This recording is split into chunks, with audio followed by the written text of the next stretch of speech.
श्री राम समर्थ। जून 27।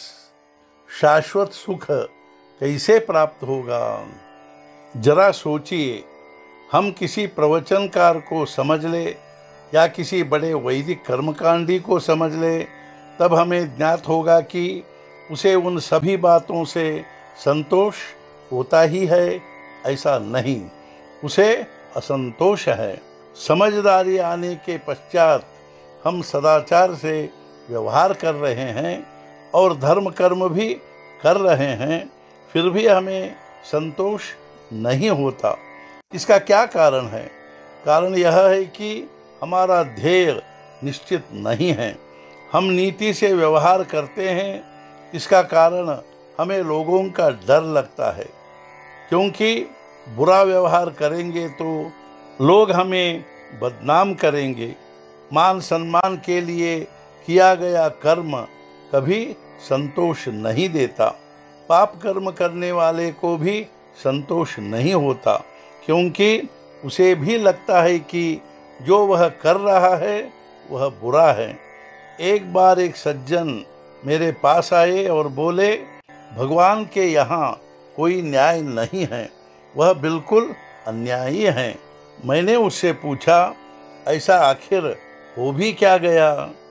इस पर वह बोला, मैंने कभी किसी से रिश्वत नहीं ली, सदाचरण से चला, लेकिन मैं सिर्फ एक मंजिला घर बना सका, जबकि मेरे पद से छोटे पद पर काम करने वाला निकम्मा कारिंदा घूस लेकर मेरे घर के सामने दुमंजिला घर बना सका। तब मैंने उससे पूछा, तो फिर आपने क्यों नहीं घूस ली? इस पर वह बोला, मुझे वह अच्छा नहीं लगता, लोग बदनाम करेंगे। यानी जो कर्म अपने मान सम्मान के लिए किया जाता है वह कभी संतोष नहीं दे सकता। गृहस्थी करते समय हमें सुख मिले इसलिए हम मन्नतें मनाते हैं और मान सम्मान के लिए नीति से आचरण करते हैं, तो फिर उससे शाश्वत सुख कैसे प्राप्त होगा?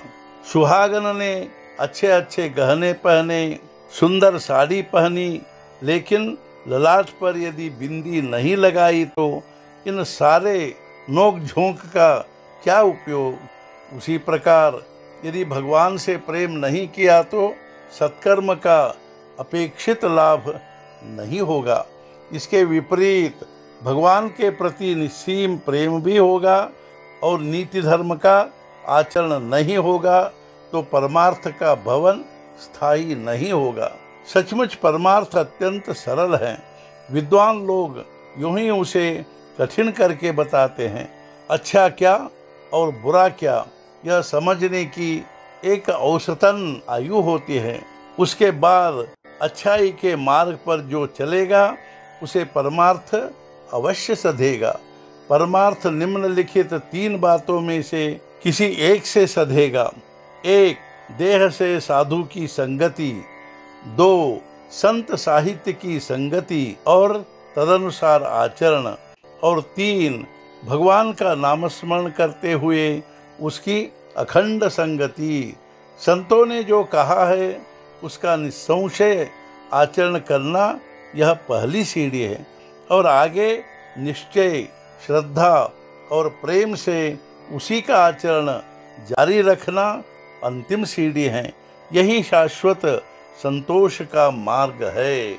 आज का मुख्य विचार, संसार क्या कहेगा इस भय से आचरण है व्यवहार, और भगवान क्या कहेगा इसे ध्यान में रखकर आचरण है परमार्थ। सद्गुरुनाथ महाराज की जय। जय जय रघुवीर समर्थ।